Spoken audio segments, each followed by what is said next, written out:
Interval timer, ये जो IC है, इसके अंदर हमने सबसे पहले तो हमने इसका इंट्रोडक्शन पढ़ा, उसका ब्लॉक डायग्राम पढ़ा, उसका हमने पिन डायग्राम पढ़ा, ठीक है। और कल जो हमने देखा था, कल हमने इसके 6 मोड पढ़े थे, starting from mode 0 to mode 5, ठीक है। कंट्रोल वर्ड फॉर्मेट के थ्रू हम लोग अलग अलग मोड्स इसके डिसाइड कर सकते हैं।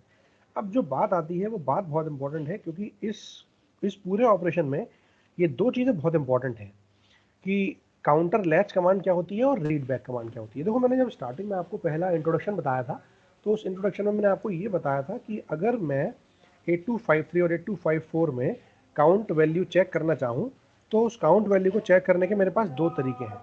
या तो मैं जो आउटपुट वैल्यू है वहाँ से चेक करूँ, है ना, तो वो मुझे स्टेटस बता देगा कि काउंट मेरा कंप्लीट हुआ है या नहीं हुआ है, डिपेंडिंग ऑन कि मैं कौन से मोड में हूँ।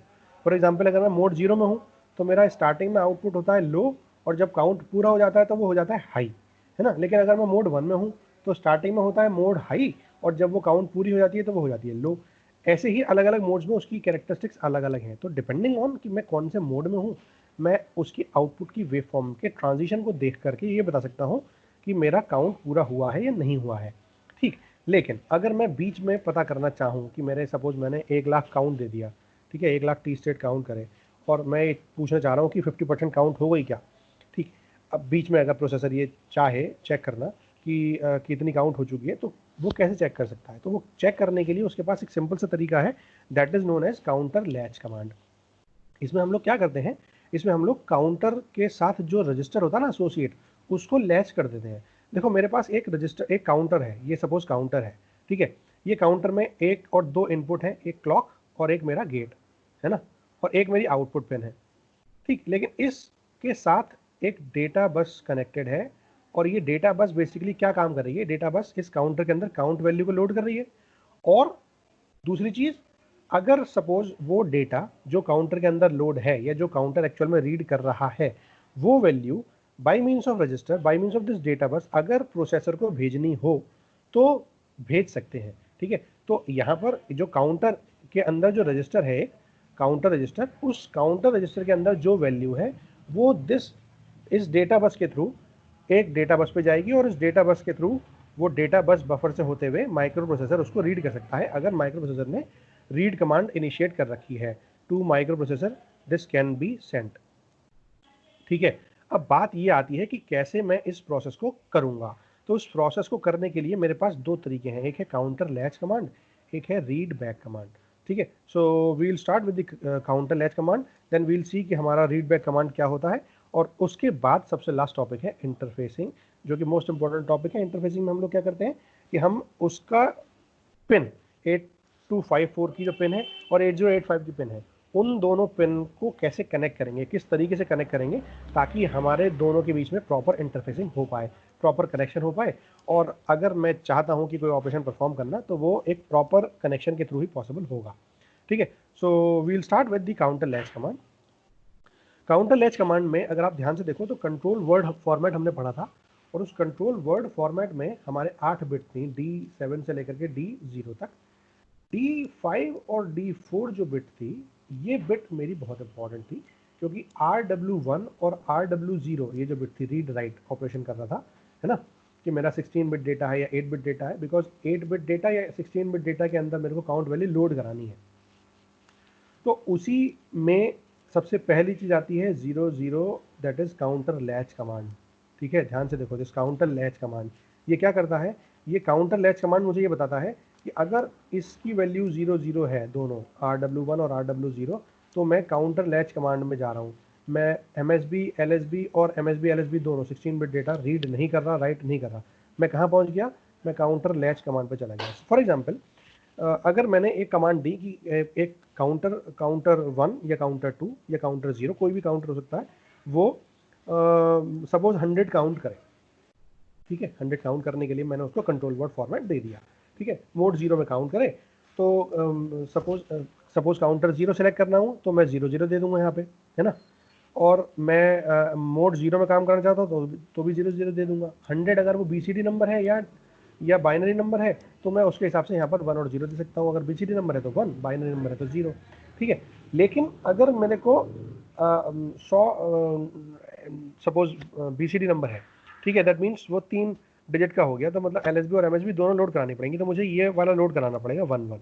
ठीक, तो सपोज मैंने 1 1 लोड करा दिया। उसके बाद अगर प्रोसेसर चाहे बीच में कि उसने ड्यूरिंग दी ऑपरेशन कितनी काउंट कर लिए, है ना, तो वो चेक कैसे करेगा? उसको चेक करने के लिए वो एक दूसरा कंट्रोल वर्ड फॉर्मेट जनरेट करेगा, और उस कंट्रोल वर्ड फॉर्मेट में ये वैल्यूज 0 0 होंगी काउंटर लैच की, क्योंकि काउंटर लैच में हमने क्या बोला है, this counter latch is basically 0 0। अगर RW1 और RW0 की वैल्यू 0 0 है तो काउंटर लैच कमांड में काम करता है। ठीक है, अब काउंटर लैच कमांड में काम कैसे करता है वो देखते हैं। सबसे पहली चीज़ कि काउंटर लैच कमांड का मतलब क्या है, कि अगर मैं काउंटर लैच कमांड देता हूँ तो मेरे काउंटर के अंदर जो भी कंटेंट है वो मैं रीड कर सकता हूँ without affecting the counting process. Counter जो है वो काउंट तो कर ही रहा है ना। काउंटर के पास सपोज 100 आया तो उसके बाद वो अगला काउंट 99 आया, अगला काउंट 98 आया, अगला काउंट 97 आया, and so on, it continuously counts. But अगर बीच में सपोज वो 94 पे था, माइक्रो प्रोसेसर उसके वैल्यू चेक करना चाहता है कि उसके अंदर कितनी वैल्यू है इस टाइम, है ना। तो उसके अंदर क्या है, बेसिकली उसके अंदर 94 है इस टाइम, तो है ना। तो 94 रजिस्टर के अंदर स्टोर होगा। उस रजिस्टर की वैल्यू को वो by means of data bus micro processor की डेटा बस से कनेक्ट कर देगा, ताकि माइक्रो प्रोसेसर उस डेटा बस को रीड करके ये पता लगा ले कि काउंटर इस टाइम पे क्या कर रहा है। लेकिन इस पूरी प्रोसेस में वो काउंटिंग प्रोसेस को इंटरप्ट नहीं करता। काउंटिंग अभी भी चल रही है। सपोज उसने 5 साइकिल ले ली इसको रीड करने के लिए, ठीक है, तो अब 94 से 5 सब्ट्रैक्ट हुआ, मतलब 89 आ गया। तो अब काउंटर 89 पर होगा। ऐसा नहीं है कि काउंटर ने 90 प्रोसेसर ने काउंटर को एक रिक्वेस्ट दी 94 पे कि मेरे को डेटा रीड करके बताओ, तो उसने अपना काउंटिंग प्रोसेस रोक दिया।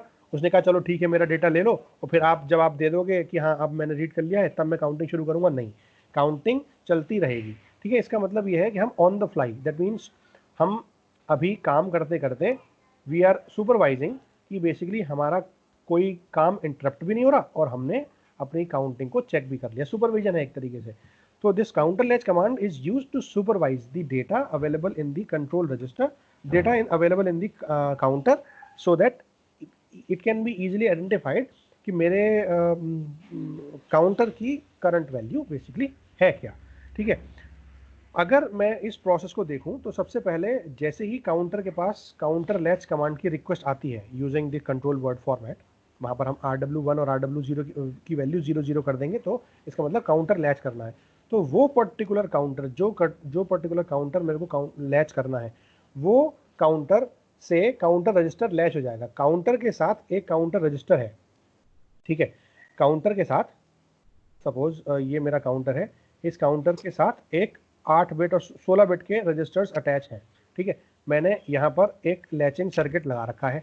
जैसे ही काउंटर लैच कमांड आएगी ये अपडेट नहीं होगा, this will be simply latch, ये सेपरेट हो जाएगा। ठीक है, अब इसके अंदर डेटा जो था वो वही है। ठीक है, अब इसको ये चेंज नहीं करेंगे, इवन दो यहाँ जो डेटा है काउंटर पे वो इस इनपुट क्लॉक साइकिल के हिसाब से और गेट के हिसाब से डेटा चेंज हो रहा है ना। तो ये डेटा चेंज हो रहा है कंटिन्यूसली, बट दैट डेटा जो चेंज हो रहा है वो डेटा इस रजिस्टर के अंदर नहीं आएगा। क्यों? क्योंकि मैंने काउंटर को लैच कर रखा है। ठीक है, काउंटर को लैच कर रखा है, मतलब ये डेटा यहाँ पर नहीं आएगा। अब काउंटर लैच कमांड जैसे ही होगी तो वो आउटपुट के काउंटर के आउटपुट लैच को लैच कर देगा। ठीक है, जैसे ही मेरे को काउंटर लैच कमांड रिसीव होगी। ठीक, अब ये होगा कैसे? उसको करने के लिए सबसे पहले मुझे A1 और A0 की वैल्यू को क्या करना पड़ेगा, 1 करना पड़ेगा। क्योंकि A1 और A0 1 है, इसका मतलब मैं कंट्रोल वर्ड रजिस्टर के अंदर डेटा लिखना चाहता हूँ। एड्रेस लाइन जो है A0 और A1 वो दोनों क्या होने चाहिए, वो होनी चाहिए 1 1 होनी चाहिए। ये क्लियर है ना? क्योंकि मैं कंट्रोल वर्ड के अंदर कुछ लिखना चाहता हूँ। इसका मतलब सीधा क्या है कि मैं कंट्रोल वर्ड के अंदर डेटा लिखना चाह रहा हूँ। ठीक है, दूसरी चीज चिप सेलेक्ट लॉजिक इनेबल होना चाहिए, दैट मीन्स CS बार क्या होना चाहिए, 0 होना चाहिए। और चूंकि मैं डेटा राइट कर रहा हूं तो रीड को डिसेबल करना है और राइट को इनेबल करना है। तो राइट इनेबल कब होगा, जब राइट बार 0 होगा। ठीक है, अब मैं कंट्रोल वर्ड डिजाइन करता हूं। कंट्रोल वर्ड डिजाइन करने के लिए सबसे पहले मुझे 2 बिट होंगी सेलेक्ट काउंटर। सपोज मैंने काउंटर 0 सेलेक्ट करा तो ये हो जाएगा 0 0। ठीक है, और ये वाली दोनों बिट जो मैंने आपको बोला पिछली वाली स्लाइड में, ये दोनों बिट क्या थी, ये दोनों बिट थी काउंटर लैच कमांड को इनेबल करने के लिए। अगर ये दोनों 0 0 होंगी, ठीक है, तो काउंटर लैच इनेबल हो जाएगा। देखो ये 0 0 मतलब काउंटर 0 सेलेक्ट होगा, 0 1 मतलब काउंटर 1, 1 0 मतलब काउंटर 2। और अगर मैं इसी ड्यूरेशन में रीड बैक कमांड भी यूज़ करना चाहता हूँ तो रीड बैक कमांड भी यूज़ कर सकता हूँ। अगर मैं 8254 की बात कर रहा हूँ तो 8254 की बात कर रहा हूँ, 8253 होता तो this will be simply invalid command, ये इनवैलिड कमांड होती। D5 और D4 जो है ये मेरे रीड बैक कमांड के लिए है। This is for counter latch command, counter latch command के लिए है। अब बात आती है काउंटर लैच जैसी हो गया, काउंटर जैसी लैच उसने काउंटर ने अपने रजिस्टर को लैच कर दिया तो ये रजिस्टर डेटा बस से कनेक्ट है।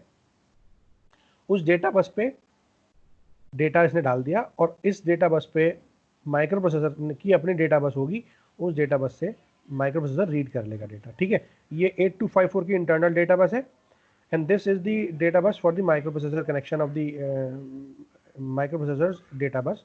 ठीक है, तो ये डेटा बस से डेटा रीड हो जाएगा। जैसे ही डेटा रीड होगा, जैसे डेटा रीड हो गया वैसे ही ये लैच डिसेबल हो जाएगा। दैट मीन्स अब इसके अंदर रजिस्टर के अंदर अपडेट होनी वैल्यू चालू हो जाएगी।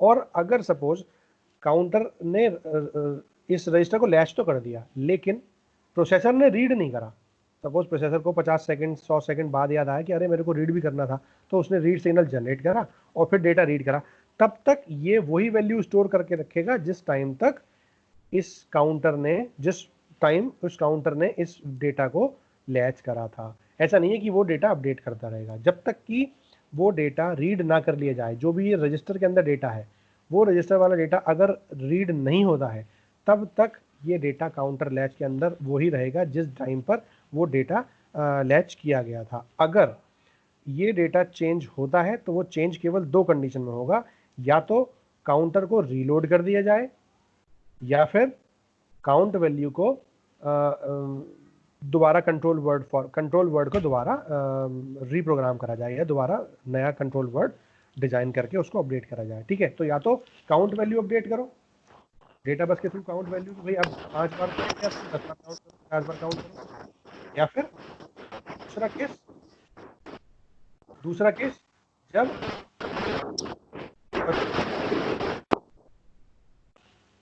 एक केस तो जब वो काउंटर की वैल्यू उसके अंदर दोबारा लोड होगी, या फिर दूसरा केस जब उस काउंटर लैच कमांड जब हम कंट्रोल वर्ड फॉर्मेट को दोबारा डिजाइन करेंगे। तो ठीक है, और जब ये पूरा प्रोसेस कंप्लीट हो जाता है तो फिर अनलैचिंग हो जाती है ऑटोमेटिकली और output latch returns to follow the control counting element. तो यानी काउंटिंग एलिमेंट यानी ये जो काउंटर था, इस काउंटर के अंदर का जो भी डेटा है वो इस रजिस्टर के अंदर आने लगेगा, मतलब इसको फॉलो करने लगेगा।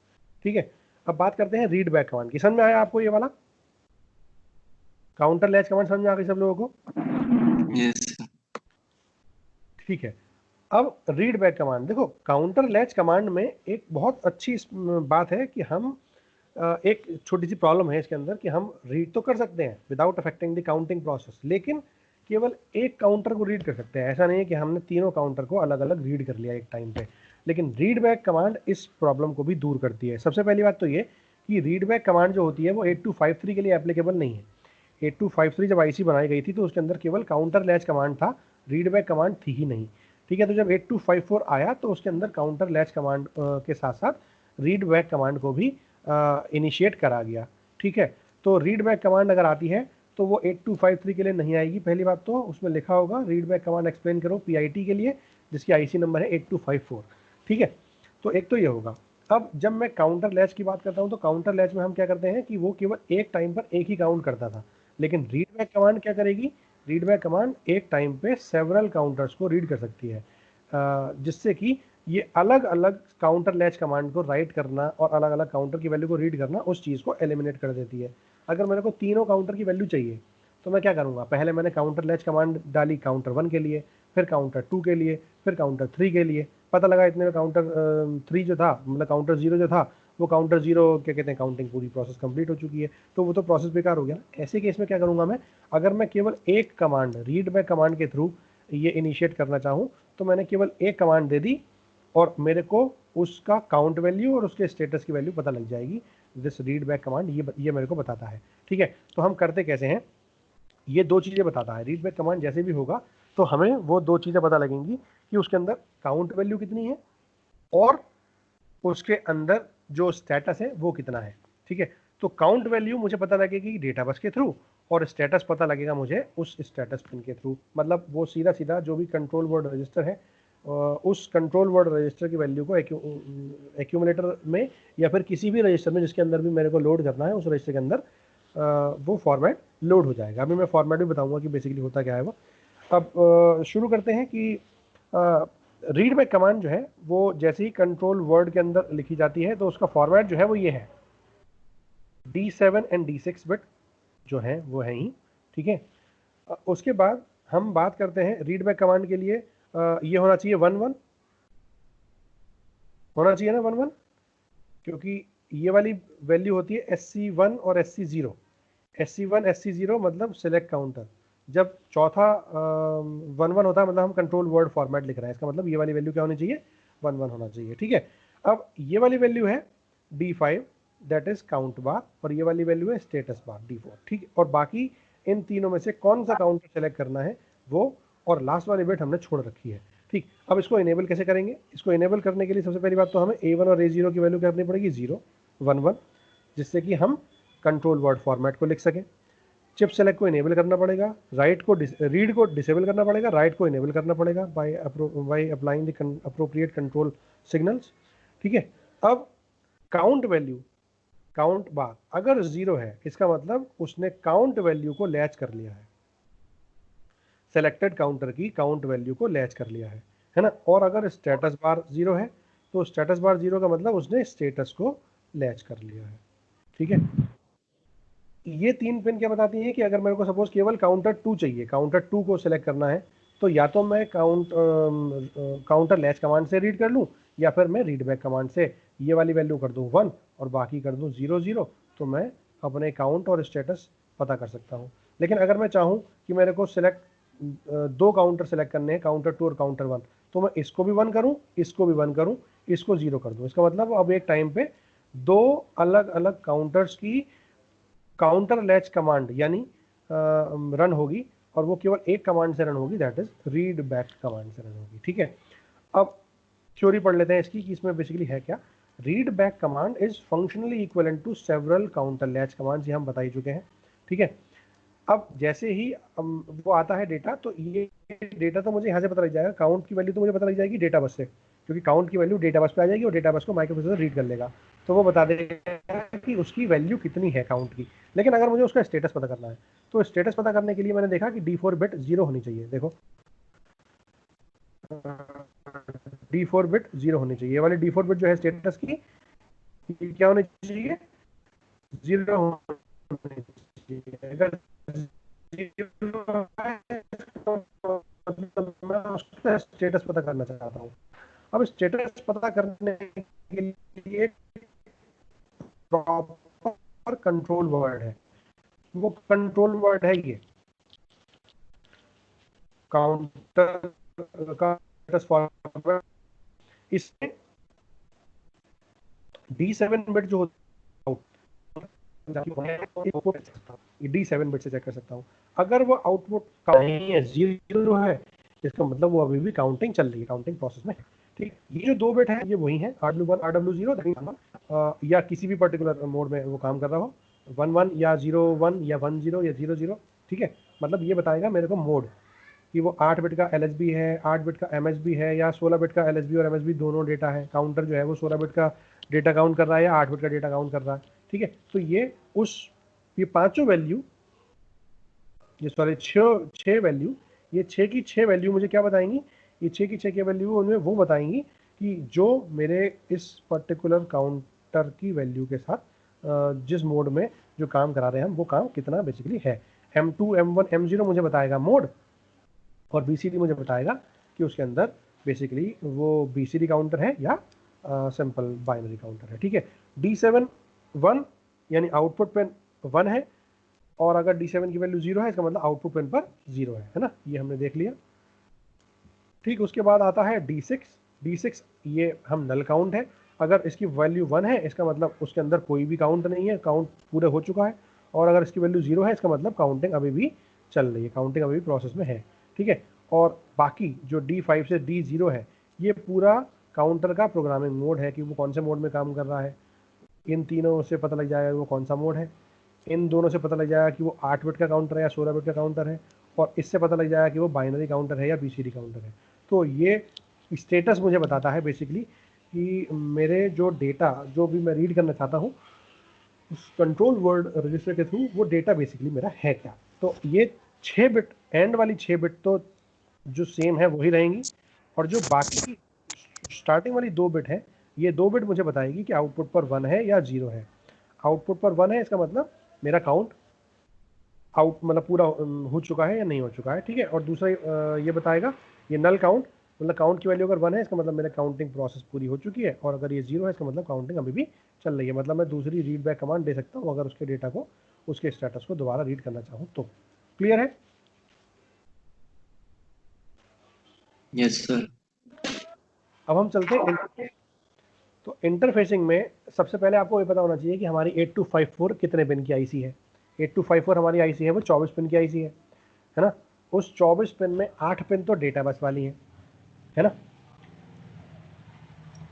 बाकी जो 2 पिने हैं A0 और A1 वो एड्रेस पिन है, ठीक। तीन तीन पिन 3 काउंटरों की यानी 9 पिन हैं, और उसके 4 कंट्रोल सिग्नल्स हैं, रीड बार, राइट बार, A0 और A1, और एक कंट्रोल सिग्नल है चिप सेलेक्ट लॉजिक, मतलब हमें वो चिप सेलेक्ट इनेबल करना पड़ता है। अब ये करेंगे कैसे हम? इसको करने का बहुत आसान सा सिंपल सा तरीका है। देखो मेरे 8085 में जो डेटा बस है, लो ऑर्डर डेटा बस, वो है A80 to AD0 to AD7, है ना। इसका मतलब एड्रेस और डेटा की मल्टीप्लेक्स्ड बस है वो। अगर मुझे 8254 की केवल डेटा बस से डेटा बस ही कनेक्ट करनी है तो मुझे डेटा बस को लैच करना पड़ेगा, ठीक है। तो सबसे पहले मैं एड्रेस डेटा बस को क्या करूँगा, एक लैच लगाऊंगा, और उस लैच के बाद जो डेटा आएगा वो आएगा एड्रेस, उस लैच से पहले जो डेटा आएगा वो आएगा डेटा। तो उस डेटा बस को मैं सेपरेटली डेटा बस से 8254 की डेटा बस से कनेक्ट कर दूंगा, ठीक है।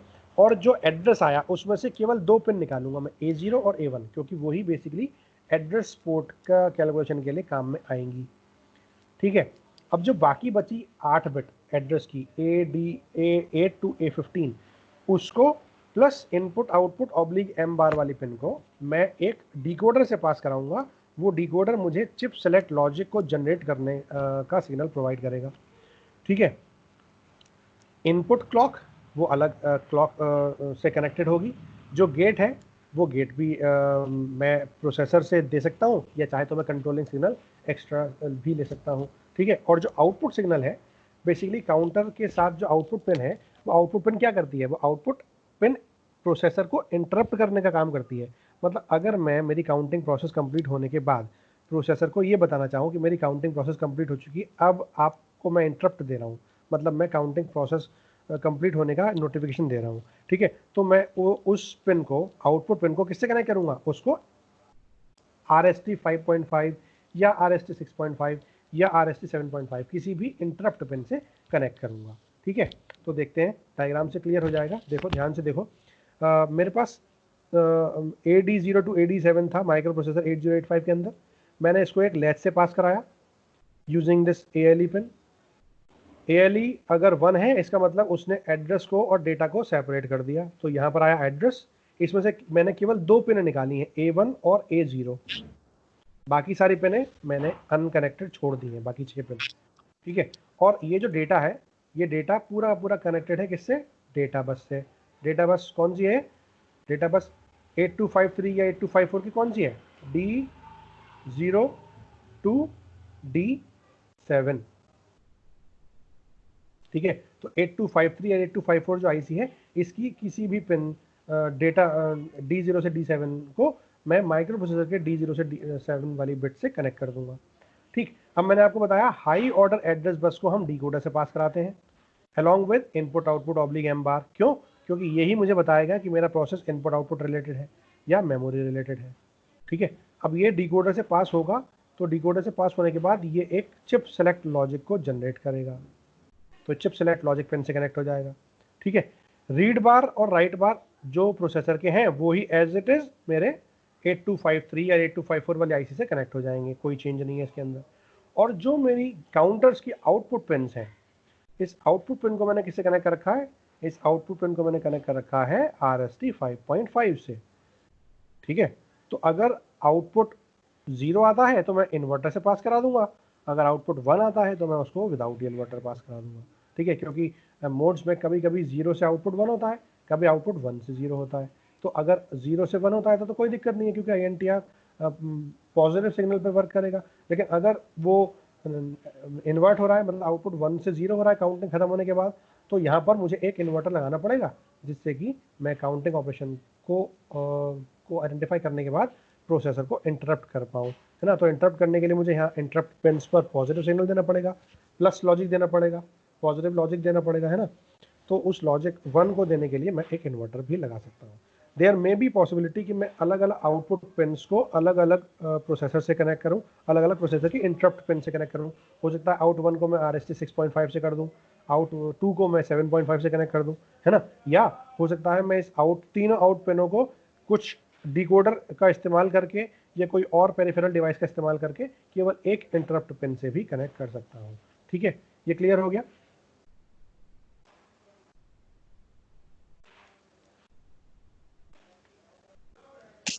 यस क्लियर हो गया बच्चों? Yes sir. Yes, sir. And the session here. अगर कोई डाउट हो